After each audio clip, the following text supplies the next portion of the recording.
Okay, good morning, everybody. We are thrilled to be here today, as Hugh just mentioned, to talk with you about the Healthy Brain and Child Development, or HBCD study.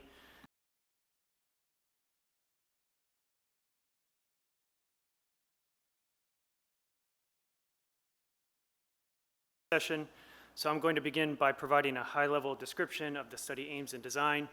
I'll be followed by Hugh, who will be talking about the MRI and EEG protocol. Next up will be two recorded talks, the first by Alexi Potter, who will be discussing the assessment protocol. Then Damien has recorded a talk on data acquisition and processing. Finally, we'll wrap things up with two talks, the first by Wes Thompson on longitudinal study design and analysis, and then finally Lee McIntyre will bring us home discussing how you all can access these data through the NIH Brain Development Cohort, or NBDC. So to get us started, the HBCD study is the largest long-term study of early brain and child development in the United States. It has a prospective observational study design beginning during the second trimester of pregnancy and extending through the first 10 years of life. It is focused on trajectories of brain development and physical and mental health, and it is really designed to understand both adverse and protective environments and their effects, centering on risk and resilience, two important concepts. As we will hear more about today, we aim to recruit a total of 7,200 birth-parent-child dyads beginning during the second trimester of pregnancy. The recruitment window itself will extend over a 4-year period. And it's funded by the HEAL Initiative and a dozen NIH institutes and centers, a subset of which are listed here, and our colleagues and partners at NIDA are really leading the way in this regard. We have a total of 24 U01 recruitment sites located throughout the United States, representing the diversity of the US population.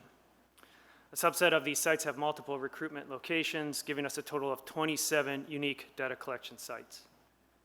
As you can see on this map, these U01 sites are located throughout the country. You can see their geographic representation, and they really extend from coast to coast, north to south, and urban and rural communities.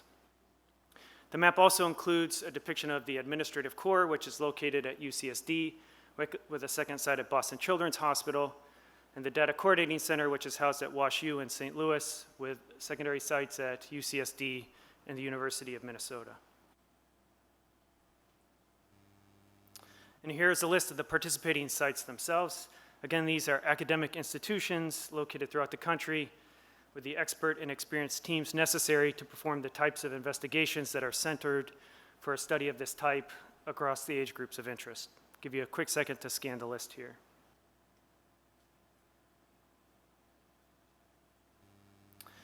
And here's our leadership team. As I mentioned, the administrative core housed at UCSD, led by Tina Chambers and Chuck Nelson at Boston Children's Hospital.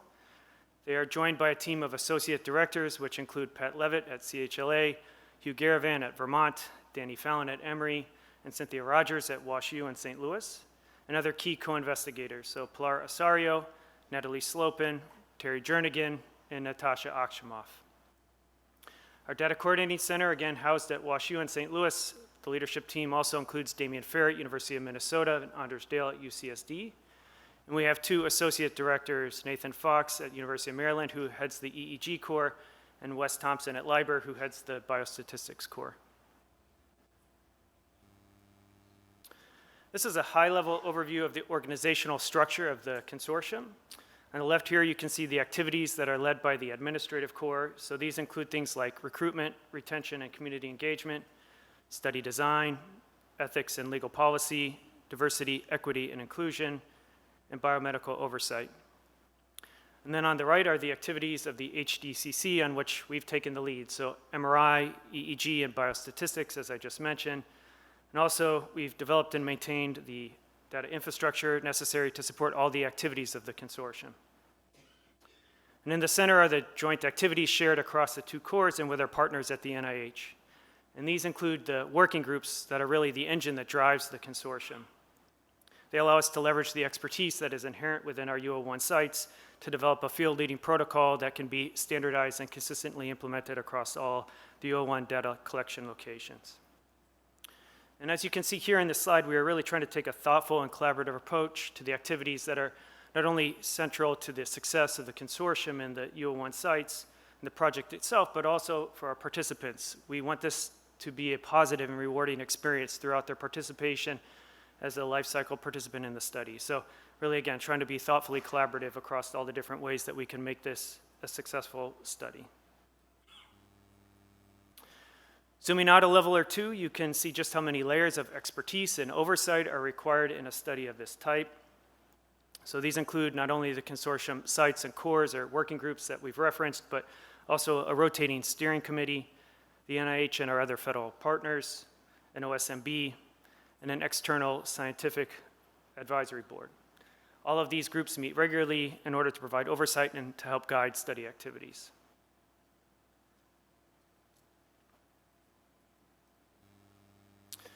Transitioning to the recruitment activities of the consortium, across our 7,200 parent-child dyads, we are aiming to recruit approximately 50% of the sample, which is representative of the general population. Another 25% that are substance using, approximating the breakdown in substances that you can see in this upper description right here. And finally, 25% that are at increased social risk but are not substance exposed. And these data are really driven by the recent estimates from the National Survey on Drug Use and Health that was recently completed. Here are our eligibility criteria for the study. As you can see listed here, we're recruiting in both English and Spanish. As mentioned previously, we are aiming to recruit participants during the second trimester of pregnancy, though we anticipate that up to a full 10% will be recruited in the postnatal period. And this is really designed to facilitate flexible recruitment of substance-using populations.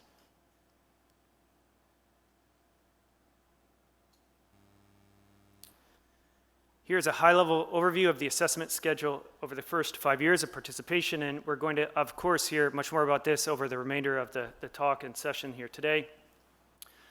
As you work your way from left to right, that first visit on the left is a prenatal visit for pregnant persons that includes collections of questionnaires and biospecimens. And then visit 2 is the first of several assessments which are including both the birth parent and the child. This particular assessment is performed in the first month of life after the original due date of the participant and includes the first of what will be 4 MRI scans over this 5-year window. These will be yoked with 3 high-density EEG studies. Again, we'll hear much more about those details in the coming talks.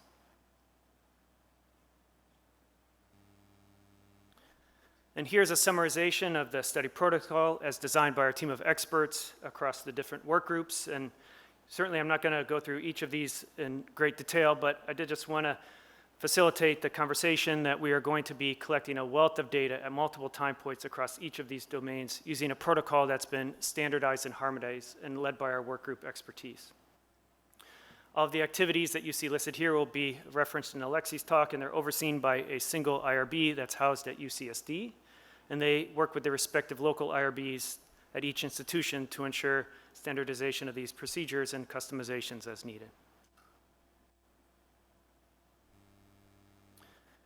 We're also obtaining electronic health record data from both birth parents and children. This encompasses the period from pregnancy through delivery and then into the pediatric follow-up clinics.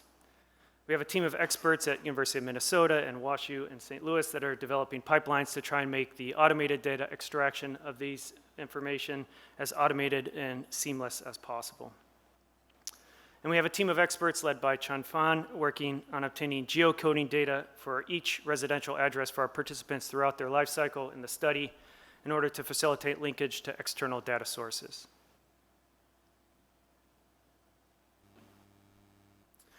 One final study element that I wanted to touch on is our Study Navigator program, which has been so effectively led by our colleagues Flo Hilliard and Holly Horan. And this is a program supported through awards from the NIH to each UO1 site to support at least one study navigator, a subset of which have lived experience. And these individuals serve many roles, but they're really designed in their functionality to provide support, facilitate referrals for services, and help individuals in various ways, both in terms of our participants and their families. The teams have their own specific training program, which sits alongside those that we provide for our study coordinators and RAs. And this is, again, led by Flo and Holly in a very integrated fashion. And finally, we also have community advisory boards in place at each site to complement the expertise of these study navigators, but also the site investigators and the cores themselves. So where are we at with this study right now? As some of you may know, our funding, officially started in October of 2021. We began our pilot phase of the study a little less than a year after that, and our study officially launched with recruitment of our first pregnant person in July of 2023. As I started with, we have an upcoming cutoff that's very exciting, and that's our first data lock, which will take effect in just a few days on July 1st. And this will allow us to prepare for our initial data release, which will be coming in Q4 of 2024. And this will encompass all of the V1s, 2s, and 3s that we have collected data for to date, and we anticipate more than 1,000 visits 1 and 2 will be available in this release for all of you to dig in on and start to analyze. Here's a snapshot of our recruitment dashboard, and this was on the day I left to head over to this meeting. So as of June 21st, we had more than 1,800 families that had already consented and participated in the study. And so again, these will all be data that are available to you with our first data release. So again, a very exciting time. And so to wrap things up for this initial introduction here to the study, the HBCD study is the largest, most representative investigation designed to answer questions about child development, focusing on both brain and behavior. And it's really unique in its scope and scale in terms of extension from pregnancy all the way through adolescence. And our goal is really to offer scientists from around the world, all of you, with the opportunity to begin to understand and investigate the complex interplay between the factors that influence developmental trajectories over the course of time. And most importantly, we hope that our findings will help inform public policy and improve the health of all children, and we need to do this in a partnered fashion with all of you in this room.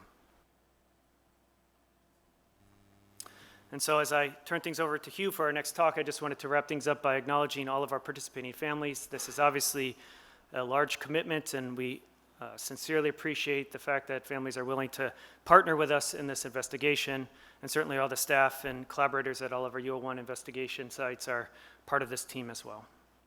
And so with that, I'll turn things over to Hugh to dig in on MRI and EEG. Thank you.